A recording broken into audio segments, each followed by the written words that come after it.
the idea of using your concealed carry permit for carrying your weapon with you.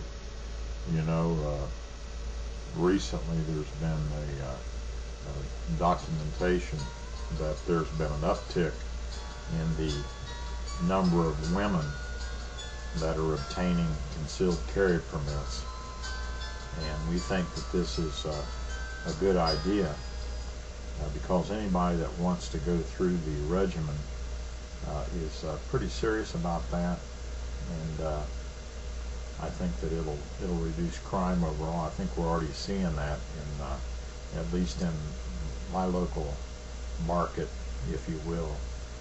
There's been a reduction in violent crime because once the thugs get the idea that when you approach a car and try to drag a woman out of the car, you might have an extra hole in your head and save the clogged court docket some time and the taxpayer some money. I think that they may choose to go somewhere else. So we might wind up with a society where the women are protecting themselves, and some of the men are, and then the gun control crowd, they're the ones that will, when somebody's smashing through their door with an axe and coming for them, they will call 911 or call the police so the police can respond to it.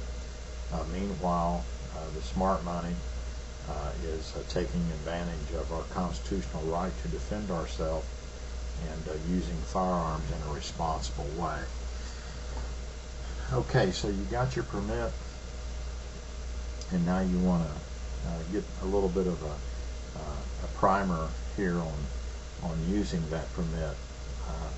First thing you want to do, you want to be conversant with the law in your home state and in all the states that you visit. There's some excellent things out there on the internet that will tell you about reciprocity laws as you travel from state to state, and I think there's legislation right now in the U.S. Congress that would make it more or less uniform across at least the lower 48 states. But you need to find out about those things, how you can transport your firearm, where you can carry your firearm on your person, and those kind of things. Okay, once you get the legalities out of the way, we want to give you a little practical advice about exercising your concealed carry permit. My number one rule is that I don't want anybody to know that I'm carrying a concealed weapon. The object of this is not to antagonize people, not to flout it, not to show off, not to be a hero type, not to be a John Wayne movie type character, anything like that, but I want to go through life without anybody knowing that I've got a firearm on my person, never having to display it, never having to use it. That's my goal, and that's what I do when I carry my firearm. Now you have to decide what kind of a firearm should you have, and that depends on what environment that you're going to be in. Now, I think it's a good idea if you are going to carry, you want to carry pretty much all the time.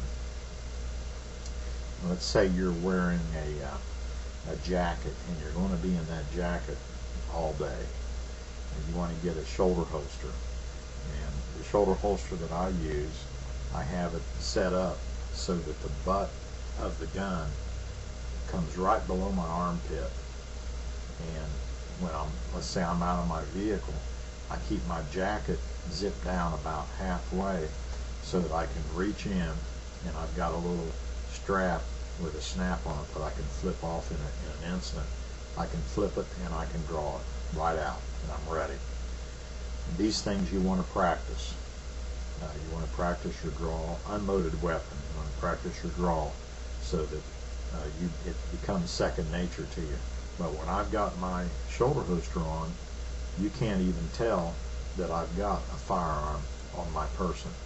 And You want something with stopping power, but something that is not just overdone. You don't want to, and this is my opinion, you don't want a large frame, let's say a large frame 45 or a large frame 9mm, something like that.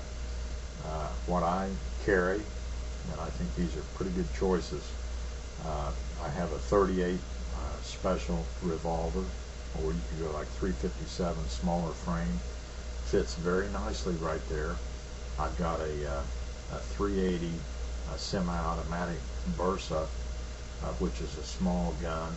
If you had that, or a Walder, if you can afford something like that.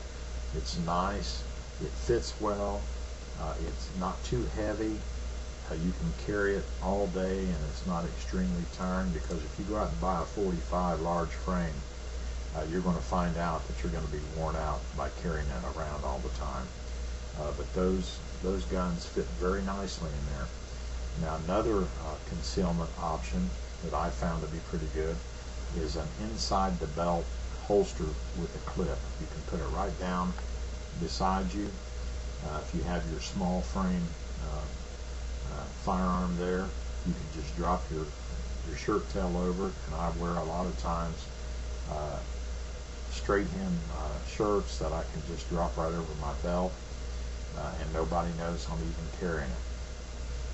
There are shirts available out there, and I've found some on the internet that don't cost very much, that have a concealed carry pocket inside, and I actually have some shirts that have two zippered pockets on the sides with a bellows pocket in the front that I wear sometimes. That is very good. I keep my wallet in this side, and I keep my gun on the left-hand side, because I'm right-handed and I can reach in and draw it. Short sleeve, like for summertime wear. And when you get away from the holster, now you move to a different area, and what I have, and I found it to be a great little gun, is a Caltech. It's a 380 Caltech. It's very small, it's very light, it's very concealable. All my self-defense firearms, I have them all loaded with self-defense rounds. That's a hollow point. My 38 special revolver that I carry, I've got one birdshot round with a plastic nose with birdshot in the first, when I cock it or when I pull it double action, the first round that's going to go off is birdshot. That would be if I'm in a situation where I have more than one assailant. I can fire that and probably really sting them and get their attention, and then if that doesn't work while they're trying to get it back together, I've got the self-defense rounds coming up. So that's something you want to think about with ammunition. But back to the Caltech, very, very good little gun, very concealable. There's the hammer is a one that fits down in the frame of the slide, so there's nothing to hang up from the top of the hammer. It's embedded in the slide. You can draw it right out. Like I said, very lightweight. I think it holds about 7-9 rounds. The only problem with that gun is that it's the butt is not very long, and so it only extends down about 3/4 of the way into my palm, which I have fairly large hand, but for a woman it would be a very good gun. Now this gun I can put in my pocket, in my jacket pocket, I can put in just about in my pants pocket, anything like that. It's very comfortable, like I said, very lightweight. I can put it on an inside jacket pocket, carry it there.